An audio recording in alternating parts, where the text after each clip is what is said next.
Pada pertemuan ke-11 ini, kita akan mulai membahas mengenai intercompany transaction untuk yang depreciable asset. Untuk minggu kemarin kan kita membahasnya yang non-depreciable ya, jadi asetnya itu tidak disusutkan, contohnya adalah tanah.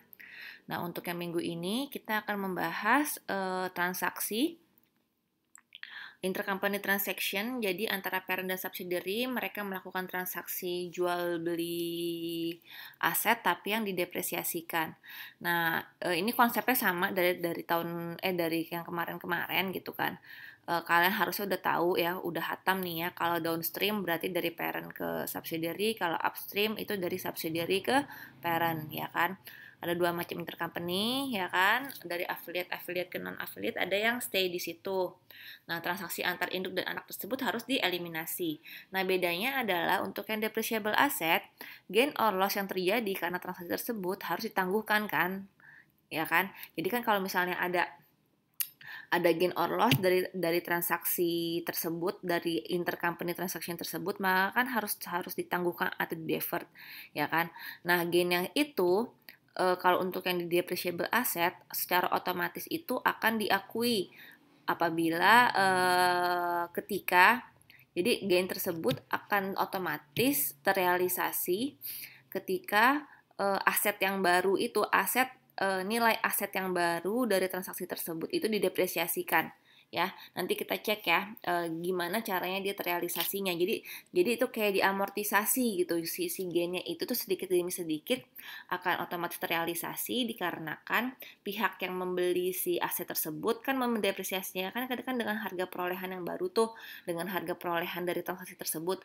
Nah, itu si gainnya itu tuh, si gain atau loss-nya itu akan terrealisasi secara otomatis. Nanti kita lihat. Oh ya, untuk jurnal investasinya juga sama, ketika jurnal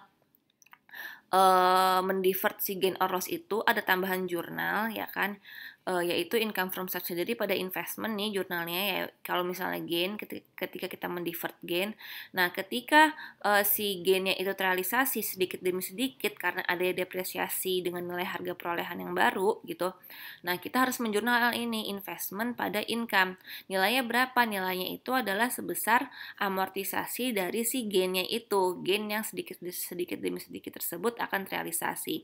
Nah, besarnya berapa? Seperti yang minggu-minggu kemarin, kalau misalnya misalnya downstream nilainya adalah full sebesar gainnya, sedangkan kalau misalnya upstream nilai dari jurnal investasi mereversal gain ini adalah sebesar gain dikalikan dengan persentase kepemilikan. Ya. Oke, kita mulai dari yang misalnya tahun pertama ya, tahun ketika si aset tersebut itu dijual. Nah, kalau misalnya downstream, di sini sama ilustrasinya, parent mempunyai kepemilikan 80%. Ya, ketika transaksinya adalah downstream, ketika parent yang menjual ke subsidiary, diilustrasikan seperti ini. Jadi si parent itu membeli dari outsider itu pada 31 Desember 2008 lah, W8 ya. Ini saya ngikutin di buku nih. 2008 dengan harga perolehan 9.000 ya kan, masa manfaatnya 10 tahun. Nah, berarti di sini parent mendepresiasikannya tiap tahun berapa nih? Depre per tahun ya. Untuk parent mendepresiasikannya berapa? Setiap tahunnya. Berarti kan 9 juta dibagi 10 ya kan. Parent mendepresiasikannya setiap tahun itu adalah 900.000.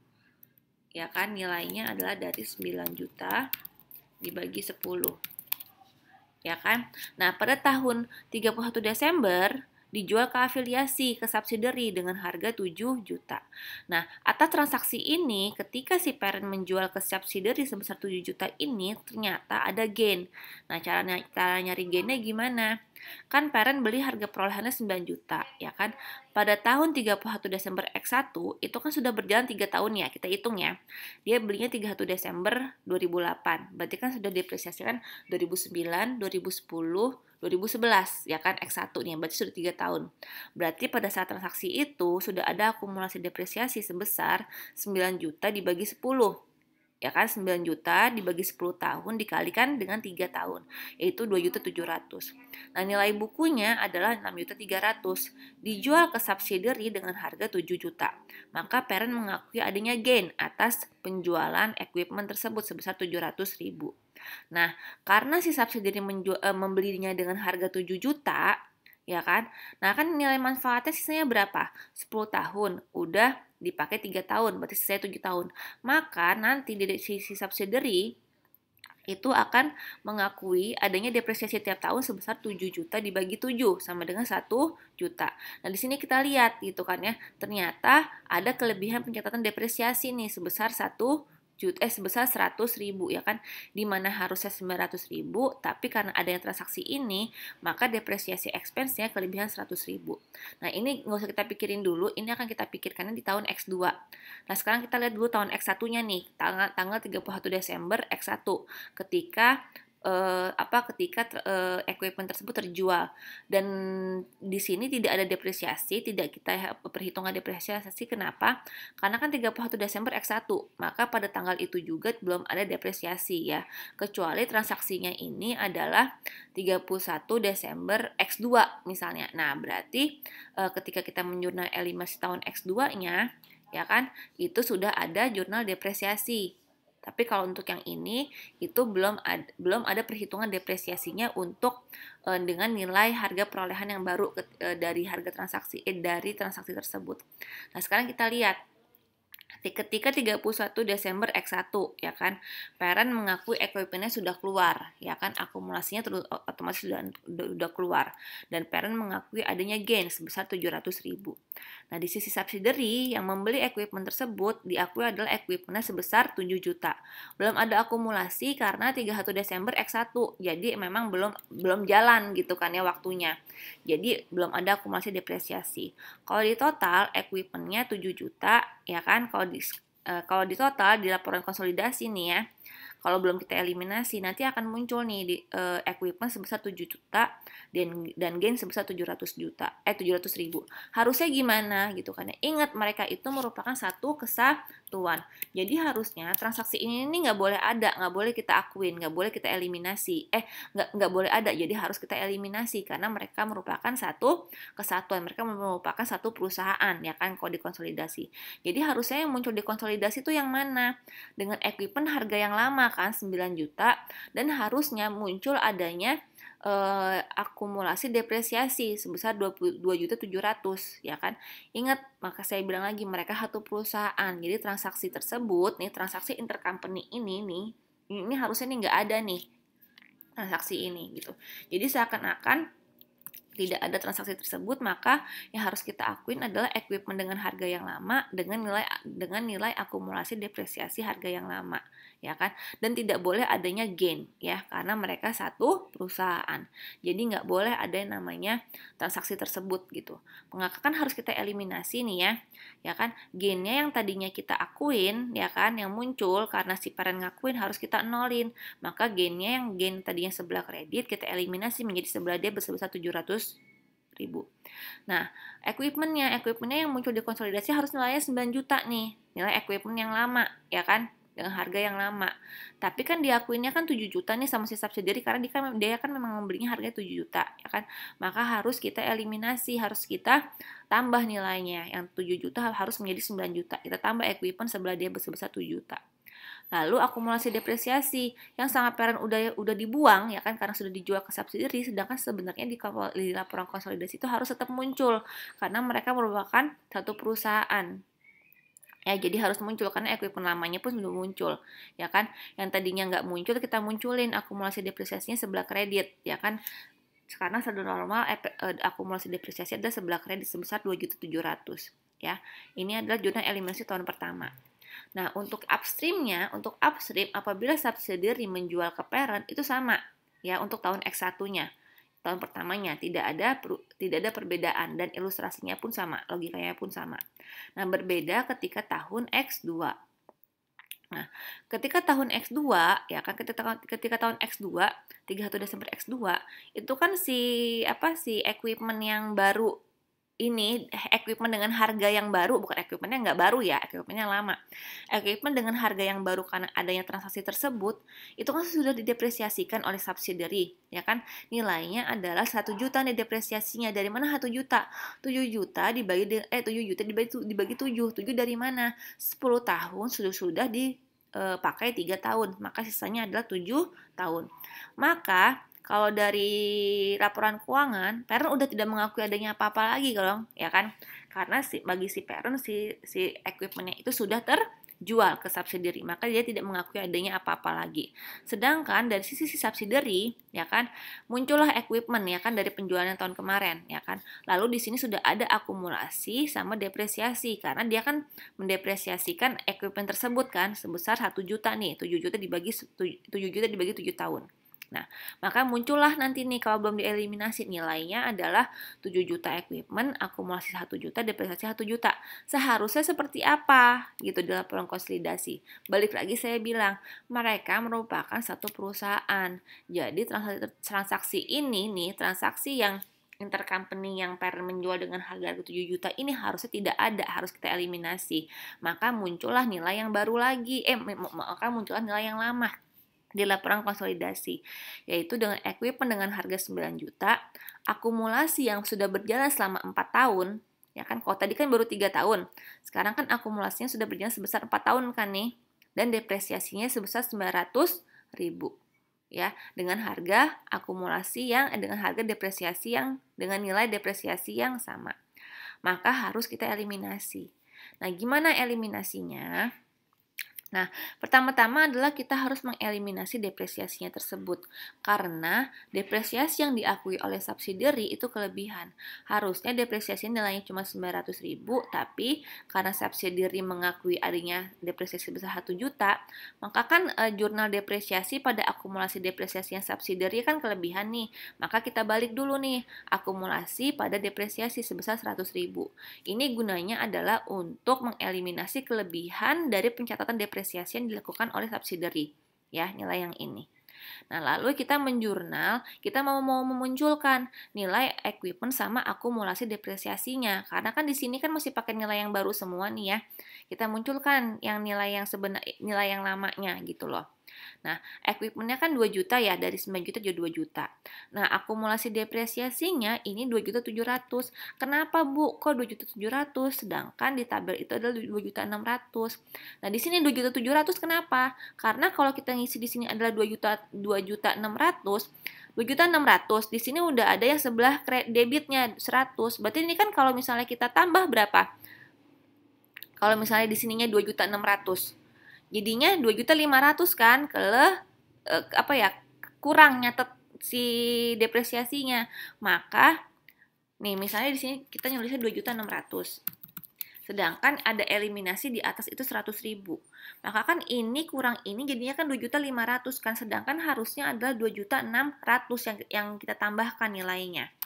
Gitu loh. Jadi makanya di sini akumulasinya tetap 2.700.000, maka untuk gainnya masih 700.000. Ya, jadi untuk gainnya nih, untuk gain yang di sini kita rubah menjadi investment seperti yang tahun-tahun kemarin ya kan, dan nilainya masih tetap 700.000. Kenapa masih tetap 700.000?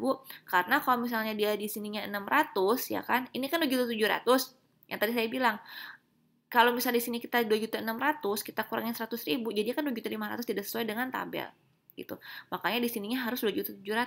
Biar kalau misalnya kita offset dengan 100.000, dia tetap 2.600.000. Maka muncullah gainnya di sini adalah 700.000. Nah, bedanya apa dengan upstream? Nah, kalau upstream itu seperti yang minggu kemarin. Untuk kalau misalnya dia sudah berubah menjadi investment, maka kita bagi nih. Ada investment in subsidiary, ada NCI in NA. Nilainya adalah kita bagi sesuai dengan persentase kepemilikan.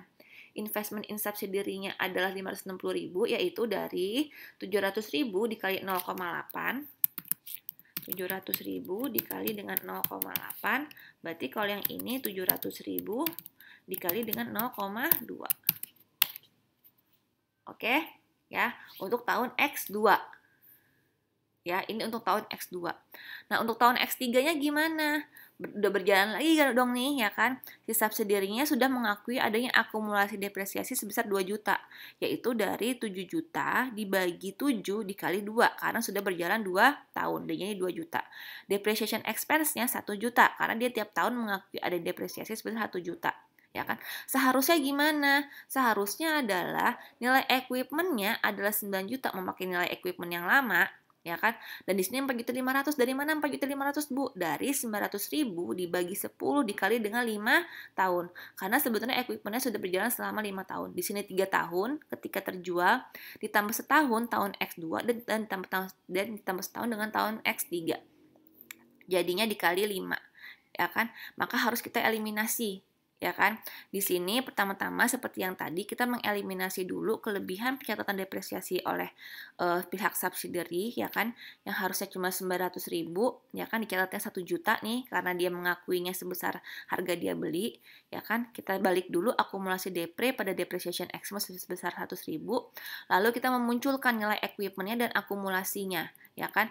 Di sini equipment-nya tetap 2 juta. Nah, akumulasi depresiasinya kita sudah berkurang dari 2.700.000 kita kurangin 100.000, jadi 2.600.000. Nah, 2.600.000 kita offset dengan jurnal yang di atasnya, jadi pas kan 2.500.000 sesuai dengan angka yang ada di tabel. Maka investment in sub-nya yang tadinya 700.000 menjadi 600.000. Ya. Nah, untuk yang upstream gimana? Untuk yang upstream maka nilai yang 600.000 itu harus kita bagi 600.000, ya kan, dikali 0,8 untuk si investment in sub, lalu 600.000 dikali dengan 0,2 untuk NCI-NA. Ya. Nah, untuk jurnal pengakuannya gimana nih? Untuk jurnal investment yang di sini nih ya, saya kan nggak pernah bahas ya. Nih, enaknya gimana ya? Saya tambahinnya di sini kali ya. Nah, insert aja. Ini untuk jurnal, saya takutnya kalian bingung soalnya. Jurnal investasi ya, jurnal investasi tambahan ya. Nah, ketika tahun X pertama, ya kan, itu parent menjurnal ini. Ingat yang menjurnal hanya si parent ya. Berarti di sini ya, si parent jurnal nih ya. Sebesar 700.000.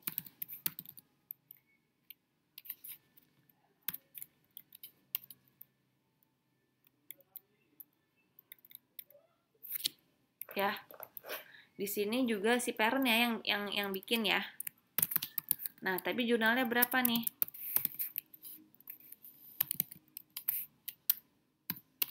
Nah, tapi untuk si parent ketika upstream jurnalnya adalah sebesar 700.000 dikalikan dengan kepemilikannya dia. Gitu. Ya. Terus untuk yang tahun keduanya berarti ingat ya, ini yang bikin parent ya. Untuk jurnal investasi itu si subsidiary-nya nggak bikin.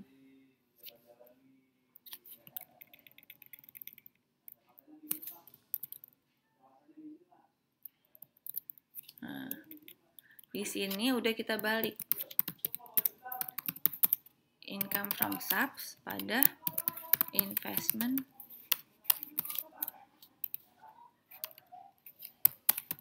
in subsidiary. Nilainya berapa? Kalau yang ini nilainya full ya, 100.000 ya.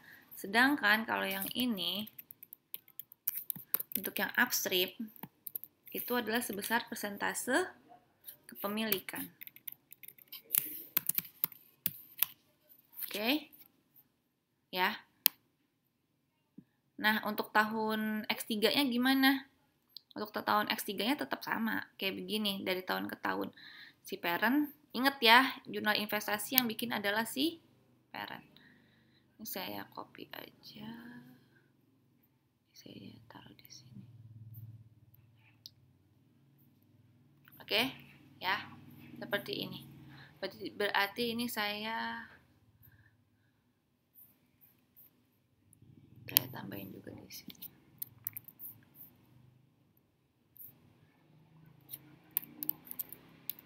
Ya, untuk yang minggu-minggu kemarin juga sama seperti itu. Oke, untuk minggu ini, untuk yang non-depreciable asset, kita bahas mengenai eliminasi transaksinya dulu. Nanti baru minggu depan kita akan membahas mengenai basic elimination-nya ya. Yang kita bikin tabel, kayak biasa bikin tabel ada return earning, common stock, gitu, apa namanya, saham, return earning, terus ada subsidiary, ada parent, ada NCI ya. Jadi untuk yang minggu ini kita bahas elimination entries-nya dulu. Untuk yang eliminasi atas transaksi ini, baru minggu depan kita akan membahas mengenai basic elimination-nya sama kertas kerjanya. Nah, untuk PR-nya adalah E79 ya, yang ada di buku. Nanti saya screen cap juga kalau yang emang belum punya bukunya. Tapi sebenarnya itu di grup tuh udah di-share kok buku e-booknya. Nah, dengan asumsi pakai dua ya, pakai apabila dia downstream dan apabila dia upstream. Oh iya, untuk PR mohon maaf saya belum sempat bahas ya karena lagi banyak banget kerjaan. Nanti akan saya bahas, pasti akan saya bahas, tapi waktunya kapan nanti akan saya upload sih di mana di Google Classroom. Oke, sekian dari saya ya. Assalamualaikum warahmatullahi wabarakatuh.